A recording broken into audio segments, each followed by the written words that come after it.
జేడీకేడి పాటిల్ని చంపిన ముగ్గురు వ్యక్తులను వెతుక్కుంటూ వెళ్తారు. కిరణ్ జేడీకి కాల్ చేసి, మీ ముందున్న ఇంట్లోనే ఆ ముగ్గురు వ్యక్తులు ఉన్నారు మేడం అని చెప్పగానే, ఇక్కడే ఉన్నారా అని అంటుంటాడు కేడి.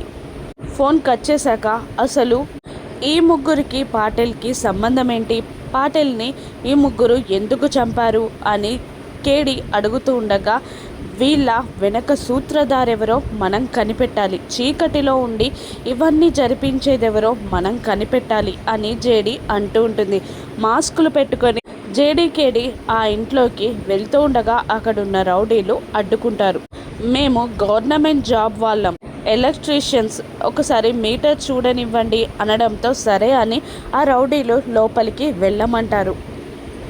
జేడీకేడి లోపలికి వెళ్ళగానే ఆ డోర్ దగ్గరున్న రౌడీలు, మేడం పోలీసులు, మీరు పోలీసులని మేము గుర్తు పట్టలేమనుకున్నారా అని అంటూనే, ఏయ్ అని జేడీకేడి బయటికి రాబోయే లోపే డోర్స్ లాక్ చేసేస్తారు.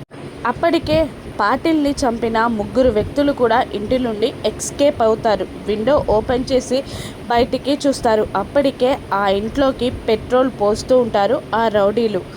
మీరు పాటిల్ని చంపిన ఈ ముగ్గురు వ్యక్తులని వెతుక్కుంటూ వస్తారని మాకు తెలుసు మేడం, అందుకే మా ఏర్పాట్లో మేమున్నాం మేడం, ఇక హ్యాపీగా చచ్చిపోండి అని అంటూ ఉండగా జేడీ పైకి చూడగా పైన పెంకుల పైన కూడా పెట్రోల్ పోస్తూ ఉంటారు. హ్యాపీగా చచ్చిపోండి మేడం అంటూ జేడీకేడి ఉన్న ఇంటికి నిప్పెట్టేస్తారు. ఇల్లు మంటల్లో తగలబడిపోతూ ఉంటుంది.